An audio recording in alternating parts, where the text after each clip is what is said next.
నమస్తే సార్. నా పేరు Srinivasulu sir, Udayagiri MPDO. Sir, ఈ కార్యక్రమాన్ని మాటామంది కార్యక్రమాన్ని మా డిపార్ట్మెంట్ తరఫున మా యొక్క ఈ ఎక్కడే డిపార్ట్మెంట్లో ఉన్న బేసిక్ లెవెల్ ప్రాబ్లమ్స్ తెలుసుకోవడానికి ఈ కార్యక్రమం ఏర్పాటు చేసిన మీకు ఉదయపూర్వక నమస్కారాలు తెలియజేసుకుంటున్నాను సార్. తర్వాత వేదికపై ఉన్న మా అధికారులందరికీ కూడా నా ఉదయపూర్వక నమస్కారాలు తెలియజేసుకుంటున్నాను సార్. సార్, గ్రామ పంచాయతీల్లో నేను అనేక 29-30 సంవత్సరాల నుంచి నేను వర్క్ చేస్తున్నాను సార్. అనేక రకాల అనుభవాలు మేము ఫేస్ చేశాం సార్.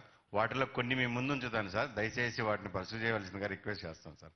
ఒకటి, మనకి ఎప్పుడు లేని విధంగా, ఇండియాలో లేని విధంగా, ఏ రాష్ట్రం లేని విధంగా ఇలా స్వర్ణ పంచాయతీ తీసుకొచ్చి తోటకూర కొట్టకున్నా కూడా మనం ఫోన్పే చేస్తున్నాం సార్. అట్లాంటిది ఇవాళ గ్రామ పంచాయతీలో ఫోన్పే ద్వారా ఎనీ బిల్ డెస్క్ ద్వారా కూడా మనం పేమెంట్ చేయడానికి. సార్ మళ్ళీ చెప్పండి అన్నమాట. తోటకూర సార్, తోటకూర పూర్తి చెప్పండి, అక్కడి నుంచి చెప్పండి, మళ్ళీ చెప్పండి. తోటకూర మనం కట్ట కొనుక్కున్నా కూడా ఫోన్పే ద్వారా మనం పే చేస్తున్నాం సార్ డబ్బులు, డిజిటల్ పేమెంట్ ద్వారా.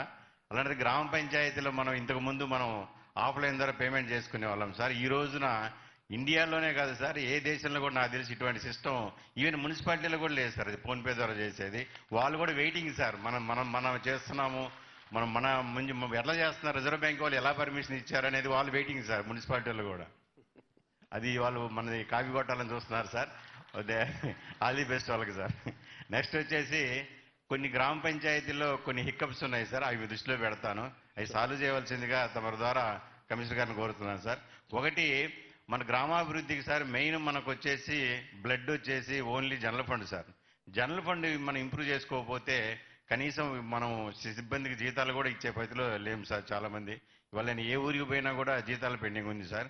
దానికి సర్ఛార్జ్ అనేది మనకు ఒక అమౌంట్ ఉంది సార్, మనకి సబ్ రిజిస్టర్ ఆఫీస్ నుంచి. అది రెగ్యులర్గా రావట్లేదు సార్. అది చాలా ఇబ్బంది ఉంది సార్ మనకి. రెండవది, సచివాలయం నుంచి వచ్చే జనరల్ ఫండ్ మీకు దేని నుంచి వస్తుంది? స్టాంప్ డ్యూటీ అని వస్తుంది సార్ సబ్ రిజిస్టర్ ఆఫీస్ నుంచి. తమరు ఒక్క మాట చెప్పినా మాకు చాలా కోట్ల రూపాయలు వస్తాయి సార్. సన్రైజ్ ఉంటుందా? సెన్రైజ్ కూడా ఉంది సార్, అది కూడా రావట్లేదు సార్. రెండవ పాయింట్ సార్, ఉదాహరణకి ఒక పంచాయతీ, సగటు పంచాయతీకి ఎంత వస్తాయి మీ లెక్కల్లో? ఎంత రావాలి? మ్యాక్సిమం వేసుకుంటే సార్ మాకు ₹1,00,000 వస్తుంది సార్ సంవత్సరానికి, చిన్న పంచాయతీకి వేసుకున్నా కూడా. సార్ అరౌండ్ సర్చార్జ్ వచ్చేసి రిజిస్ట్రేషన్ మీద ఒక 350 to 400 crores సార్ వస్తుంది సార్. అది సార్ ఇప్పటి నుంచి కదా సార్, చాలా ఏళ్ల నుంచి పంచాయతీలకు ఇవ్వట్లేదు sir. Sir with permission sir actually when this government started, Panchayati revenue was 611 crores sir, taxes and non-taxes together. Last year panchayat సెక్రటరీలు అందరూ చాలా బాగా చేయటం వల్ల 811 కోట్లు అయింది సార్. సార్ ఈ సంవత్సరం ఇప్పుడు మన ఎంపీడీఓ గారు ఏదైతే చెప్తున్నారో రెవెన్యూస్ పెంచుకోవాలని, పంచాయతీ సెక్రటరీస్ ఏం చేశారంటే రిజిస్ట్రేషన్ డిపార్ట్మెంట్ నుంచి వచ్చేది, వేరే డిపార్ట్మెంట్ నుంచి వచ్చేది పక్కన పెట్టేసి ముందు మా ఊర్లో మేము సరిగ్గా చేసుకోవాలని అందరూ మళ్ళీ అసెస్మెంట్స్ అన్ని చెక్ చేసుకొని సార్ ఈ రోజు మన డిమాండ్ అసెస్మెంట్ 1,007 కోట్లు సార్. దాదాపు 50% అనేది మనం ఒక 1.5 year లో మన డిమాండ్ అసెస్మెంట్ పెరిగిపోయింది. అంటే ఎవరైతే పెద్ద పెద్ద ఇల్లు కట్టుకొని ఇది ఇవ్వట్లేదో, లేకపోతే పెద్ద ఇల్లు కట్టుకొని ₹100 ₹10 పే చేస్తున్నారో, ఏ ఇబ్బంది పెట్టకుండా వాళ్ళ ఇంట్లోకి వెళ్ళి కూర్చొని వాళ్ళతో మాట్లాడి వాళ్ళని ఒప్పించి డిమాండ్ పెంచారు sir. So our Panchayat secretaries have really done an amazing work sir. And sir ఒక రిక్వెస్ట్ సార్, ఇప్పుడు తను చెప్పినట్లు సార్ దాదాపు మనకి 7-8 డిపార్ట్మెంట్ల నుంచి ఫండ్ వస్తుంది సార్. మనకి ఐలా అని ఉంటుంది sir, industrial area local authority sir. అది ఇండస్ట్రీస్ డిపార్ట్మెంట్ నుంచి మనకు రావాల్సిన ఫండ్. రిజిస్ట్రేషన్ డిపార్ట్మెంట్ నుంచి కొంత ఫండ్ రావాలి, అట్లానే మైనింగ్ డిపార్ట్మెంట్ నుంచి కొంత ఫండ్ రావాలి సార్. మీ ఇన్స్ట్రక్షన్ ప్రకారం మీరు 6 months టైం ఇచ్చారు సార్. అంటే June 30th దాకా టైం ఇచ్చారు, 2 years లోపల sir. One good news is sir, ఐలాతో మనకి ఇంటిగ్రేషన్ అయిపోయింది సార్. అంటే ఇంకా నుంచి ఇండస్ట్రియల్ ఏరియా లోకల్ అథారిటీలో ఏ కంపెనీ అయినా సరే ట్యాక్స్ పే చేస్తే 50% పంచాయతీ అకౌంట్ కి డైరెక్ట్ గా పడిపోతుంది సార్. అండ్ సార్ నాలాతో ఇంటిగ్రేషన్ అయిపోయింది సార్. అంటే ఇంకెవరైనా సరే ఒక agriculture land non agriculture land గా కన్వర్ట్ చేసేటట్లయితే వాళ్ళు 4% ఇస్తారు సార్. ఆ 4% లో 85% ఆటోమేటిక్ గా పంచాయతీస్ కి పడిపోతుంది సార్. ఆల్రెడీ ఒక 3 పంచాయతీలకి ₹8,00,000 క్రెడిట్ అయిపోయింది sir. So sir we need 6 more months time sir. ఇప్పుడు ఆ ఎంపీడీఓ గారు చెప్పినట్టు రిజిస్ట్రేషన్ డిపార్ట్మెంట్ తోను మైనింగ్ డిపార్ట్మెంట్ తో కూడా అనుసంధానించడం కోసం ఇది చేస్తున్నాం సార్.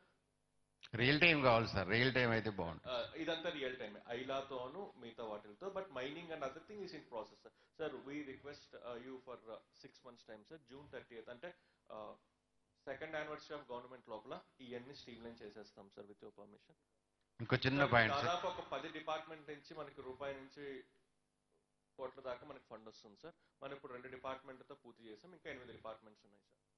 సార్ దయచేసి గ్రామ పంచాయతీని కూడా గవర్నమెంట్కి ట్రీట్ చేసినందుకు మీకు ధన్యవాదాలు సార్. ఎందుకంటే state government, national government, panchayat కూడా గవర్నమెంట్ సార్, పన్నులు వేసి వసూలు చేసి సర్వీస్ ఇస్తాం సార్. అందువల్ల దీన్ని గవర్నమెంట్గా ట్రీట్ చేసినందుకు ముందుకు తమరికి మనస్ఫూర్తిగా ధన్యవాదాలు తెలియజేస్తాను సార్. రెండో విషయం ఏంటంటే సచివాలయం ద్వారా మనకి సర్వీస్ అమౌంట్ వస్తుంది సార్, హ్యూజ్ అమౌంట్ వస్తుంది, కొన్ని కోట్ల రూపాయలు. అది గవర్నమెంట్కి డైరెక్ట్గా వెళ్ళిపోతుంది సార్. మాకు అంతా మేము అడగట్లేదు సార్, స్వార్థం అవుతుంది. కొద్దిగా అమౌంట్ మేము 1 కోటి కుటుంబాలు మేము కడుతున్నాం సార్. 1 కోటి కుటుంబాల్లోంచి మీకు వెలుగుని నింపారు సార్. 1 కోటి కుటుంబాలు చెత్త తెచ్చుకెళ్ళటం అయితే మీ సర్వీస్ చేయటం అయితే మీ ఈ 1 కోటి కుటుంబాలు వెలుగుని మీరు కల్లారా చూడాలంటే సార్ కొద్ది సర్వీస్ అమౌంట్ని మా గ్రామ పంచాయతీలకి జమ అయ్యేటట్టుగా చూడవలసిన రిక్వెస్ట్ చేస్తాను సార్. కొద్దిగా చాలు. Recommendation sir, we will have a discussion with GSWS department sir. ఇది ఈ రోజే వాళ్ళు మా దృష్టికి తీసుకొచ్చారు sir. We will have a discussion. మాకు ఎక్కువ వద్దు సార్, కొంచెం చాలు. ఎందుకంటే మన కుటుంబాలు కడుతున్నాయి, 1 కోటి కుటుంబాలు GSW డిపార్ట్మెంట్కి అమౌంట్ కడుతున్నాం. మన ప్రజల్ని మన ఎంప్లాయీసే సర్వీస్ చేస్తున్నారు సార్.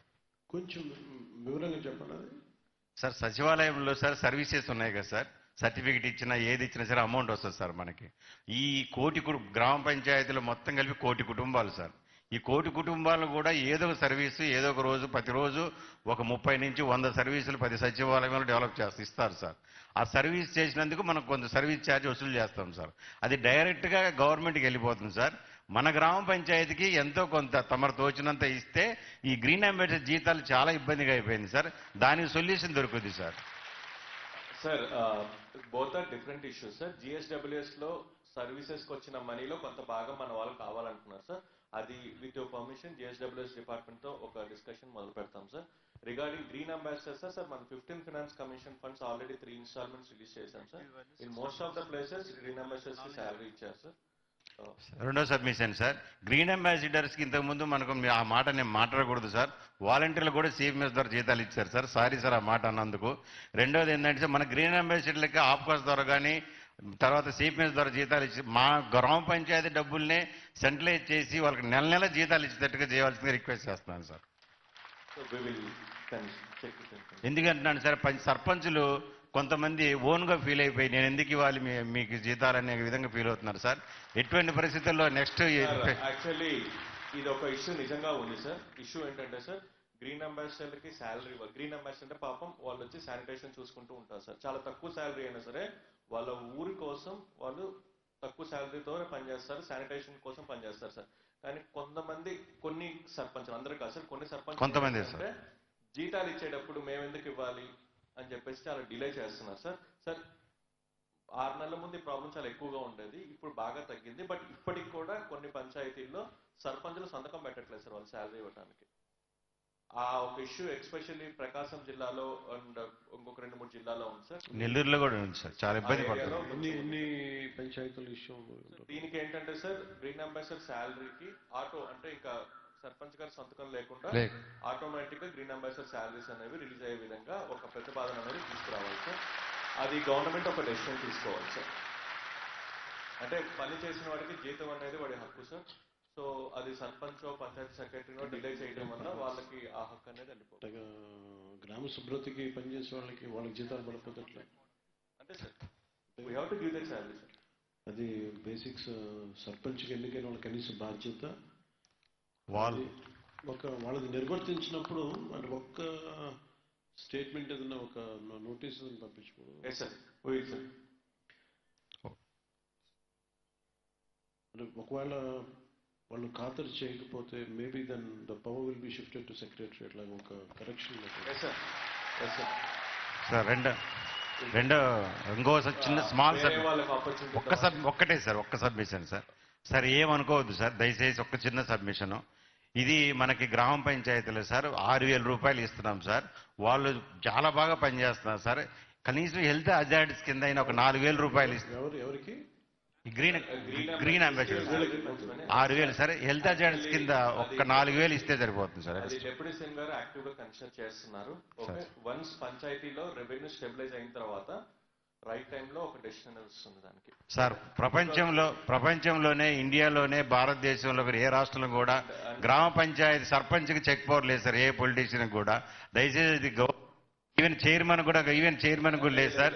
అది అన్ని కూడా ఇవ్వాలి చేస్తున్నాం sir. Thank you very much sir. చాలా స్టేట్స్ లో సర్పంచ్ కి చెక్ పవర్ ఉందండి, అట్లా చెప్పొద్దు. ఓకే చాలా సార్. స్టేట్స్ లో ఉంది and it is being used properly. Okay thank you sir. కొంతమంది మిస్యూజ్ చేసినంత మాత్రాన మనం అందరూ సర్పంచ్లకి ఆపాదించకూడదు.